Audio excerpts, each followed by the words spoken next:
Welcome friends to another Dune video.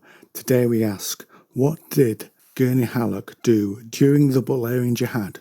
What Fremen Warriors did he train? And what planet did he end up running? Spoilers for Paul of Dune throughout. Let's get straight into it. Gurney Halleck had gathered Fremen recruits, and there is a large tank of water nearby. He tells them to jump in, one by one.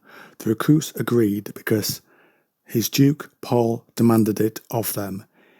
Gurney tells them when they fight off-world, they will need to be ready for these different environments. Oceans and lakes, things they've never really faced. Does Paul muad'dib not say that God created Arrakis to train the faithful? Gurney quoted, so prepare yourselves. One of them says they have read how to swim, and Gurney replies, reading a film book does not make one a worm rider. Gurney throws a coin into the tank and says the first to grab it will get a special blessing from muad'dib.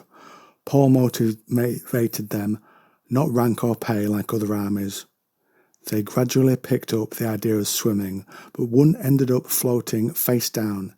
He was called Eno, but Gurney brings the man around, using a technique from Caladan. It's then Gurney sees he has the coin. Eno has managed to capture it. Later, Gurney is with Eno on a planet. Eno was now a young soldier and held the rank of lieutenant. Eno, after drowning, had come to the conclusion that he held a holy purpose. The group with him attack a village on the planet Galatia that held the planet's Landsward representative. The Fremen were wild. One punched a woman in the head until Gurney stopped him with a door frame cracking his skull. Gurney says to give the Galatians a chance to surrender. Eno says they must know despair, and the Fremen begin to fire the homes of the village. That was not needed, but if Gurney enforced things too much, they might turn on him and see him as a heretic.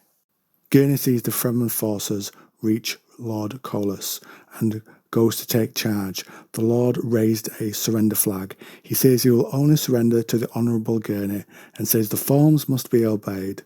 When the Fremen protest, Gurney says it's Paul's will, but the warriors rush in behind him and take the Lord away. The Fremen then occupy the village. Gurney comes out of a place he rested in and sees Lord Colus, his head at least, planted on a post. Gurney is sorry for the man who trusted him. Gurney decides he must deal with Eno and calls for him to be brought in chains. Though he carries a crysknife, Gurney instead uses a Kinjal dagger with the Atreides hawk on it. Eno is brought before Gurney, but not in chains. Gurney asks why he killed the Lord, and Gurney says he had accepted the Lord's surrender. Eno has disobeyed muad'dib's orders. Eno says the Lord was resisting the light of the Lisan al-Gaib. Gurney says because he disobeyed, the answer that will be given to Eno is death, and he cuts the young soldier's throat. One Fremen protests too late, but Gurney says that he is the will of muad'dib. He orders the Lord's head be delivered back to his people for a proper burial, and Eno's head can instead replace him on the pike, but the body will be carried back to Dune so that the water can be returned there. After further fighting, Gurney then returns to Arrakis. There he sees Paul has made him the Baron of Gidi Prime. That's Gurney's home planet for those that don't know. It's where Gurney's sister was taken from him and hurt by the Harkonnens. Gurney sees this as Paul protecting him from the Jihad. A note is left by Paul with the command, and it says that Gurney can make the place better than it was. When Gurney reaches Gidi, the people are subdued.